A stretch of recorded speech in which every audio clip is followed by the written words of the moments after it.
108 protection from weed. Bojan Pehle went to nearby wheat field and saw that there were some other plants in the field.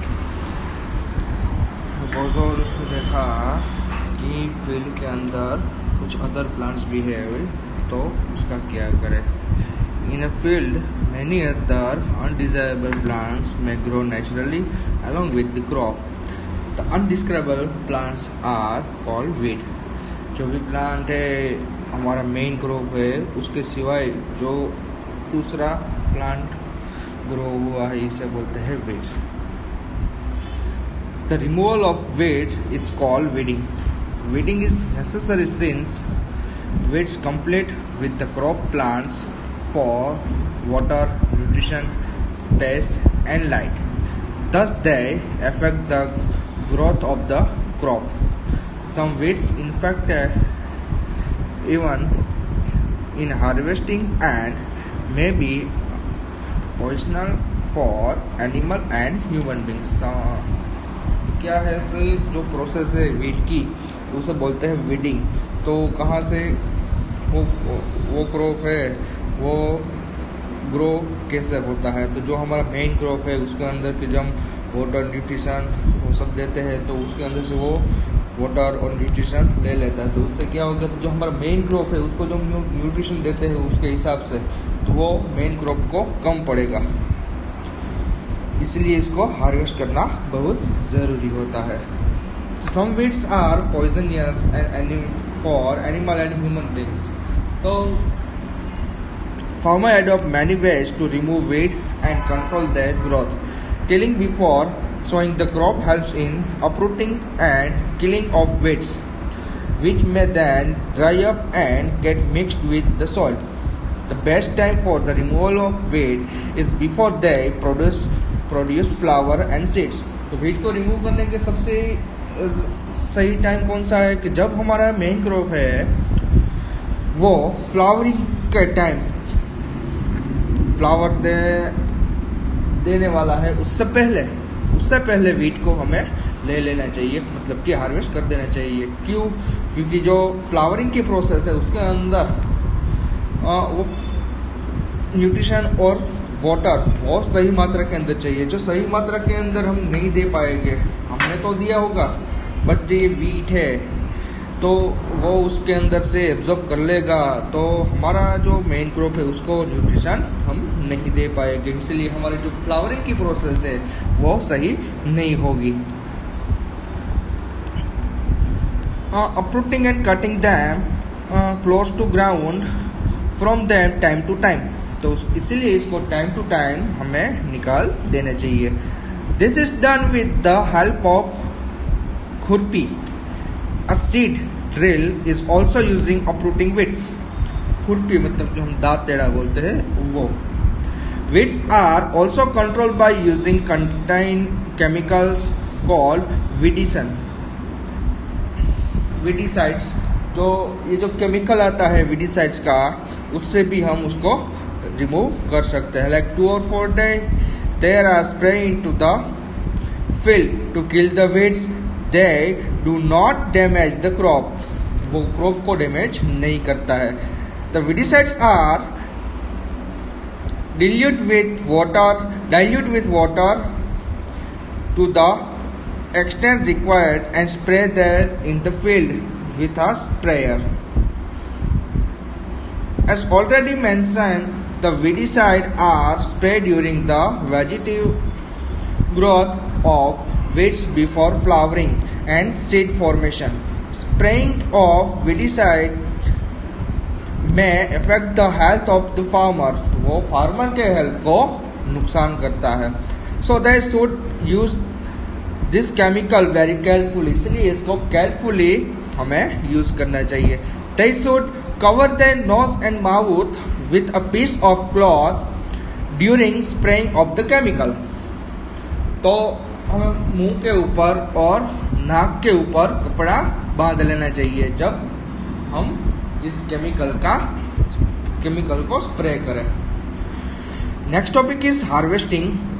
Harvesting of the crop is an important task. The cutting of crop after its mature is called harvesting. जब हमारा plant का complete हो जाए, seed complete हो जाए, तब हम उसको क्रॉप को कट कर सकते हैं.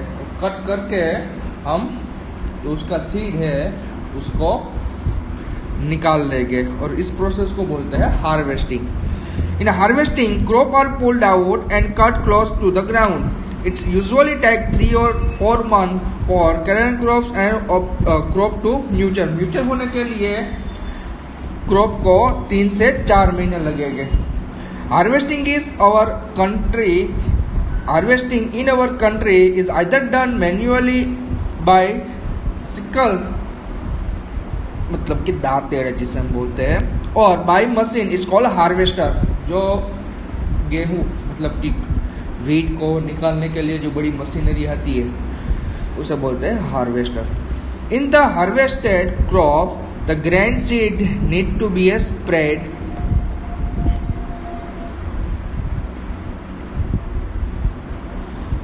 From the chaff. This process is called threshing. This is carried out with the help of machine called combined with the fact of combined harvester and thresher. Farmer will small holding of land do the separation of the grain and chaff by winnowing. You have already studied standard 6. Next topic is storage. Storage is storage of produce is an important task. If the crop grains are to be kept for longer time, they should be safe from moisture, insects, rat and microorganisms. If freshly harvested grain are stored without drying, they may get spoiled and or attacked by organisms, losing grain germination capacity. Hence, before storing them, the grain are properly dry in the sun. To reduce the moisture in them, this prevents the attack by insects, pests, bacteria and fungi. Farmers store grain in jute bag मतलब कि song जो हम कोथरा बोलते हैं वो, और metallic beans मतलब कि जो कोठी बोलते हैं वो. However, large scale storage of grain is done by grenier to protect them from pests like rat and insects.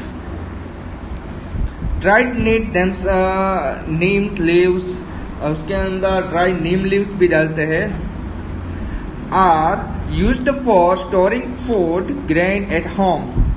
For sorting large quantity of grain is big go down. Specific chemical treatment are required to protect them from pests and microorganisms.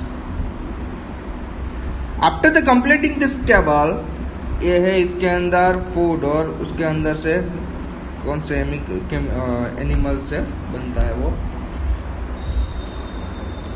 Must have seen that like plants, animal also provide us with different kinds of food.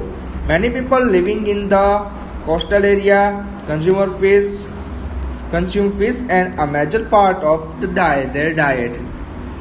In the previous class, you have learned about the food that we obtain from plant. We have just seen that the process of crop production involves a number of steps like selection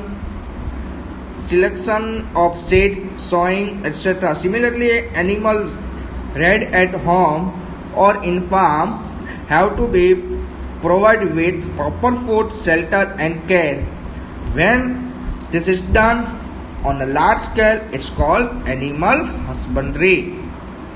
Then our topic is over. Next is exercise